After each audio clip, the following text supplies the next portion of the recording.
Thank you. What a night, what a lineup, what a talent. Your Majesties, Your Highnesses, Excellencies, ladies and gentlemen, when we started our band in 1970 in and around the colleges of London University, we had ambitions but never dreamed of the journey that was to follow. We were fortunate in the fact that our four wildly different personalities came together to achieve a wonderful chemistry. What was an incredible trip around the world and the cities of the world through so many triumphs and twists of fortune in so many countries came to a tragic halt with the loss of our dear Freddie Mercury. This was a hammer blow, especially to John Deacon, our bass player, who found he couldn't go on.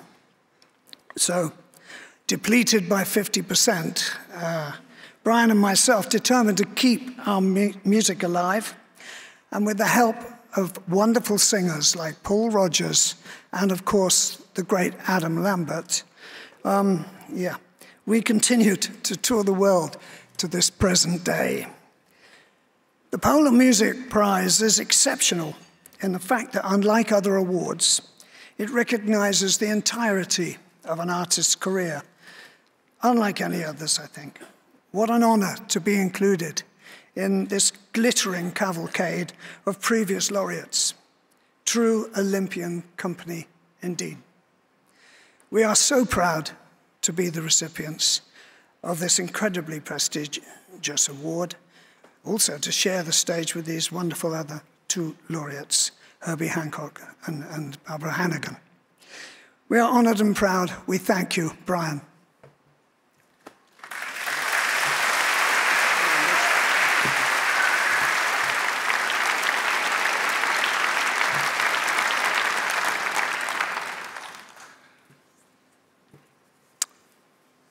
Your Majesties, Your Highnesses, Excellencies, ladies and gentlemen, thank you all so much for honoring Queen in this way.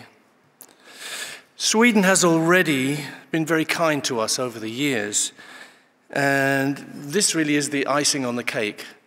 What a wonderful privilege, and I didn't realize what it was going to feel like to accept an award in the company of Barbara Hannigan and Herbie Hancock. It's beyond.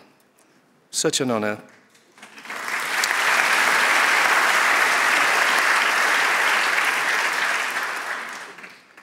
For Queen, Swedish audiences actually have been one of the most loyally supportive in the world ever since we first played in Gothenburg in 1974.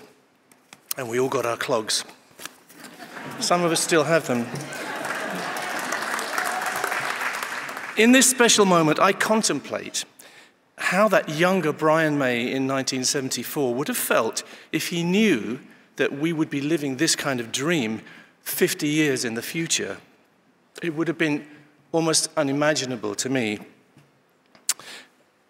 While we as an emerging young rock band were away on these early Queen tours, my dad, Harold May, back home, used to create beautiful maps of our journeys around the globe. Of course, my dad actually disapproved very strongly of what I was doing. He was heartbroken that I'd thrown my life away, my scientific career, in order to play rock music. His dream was for me to get what he called a proper job. It's too late now. But of course, my dad, forgive me talking about him, my dad was the one who sat with me night after night when I was 17 in his little workshop in our house, creating with our bare hands the homemade guitar, the Red Special, that was to be my companion all the way around the world many times in the future, including here, of course.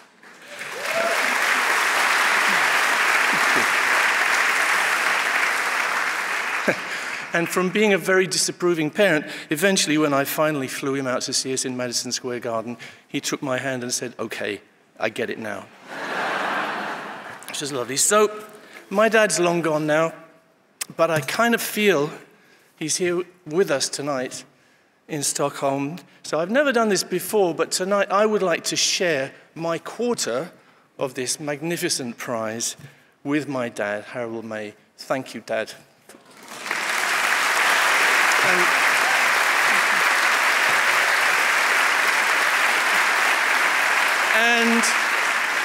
And on behalf of Freddie and John, my dear friend Roger, and myself, thank you, Sweden. Tusen tack. Sverige.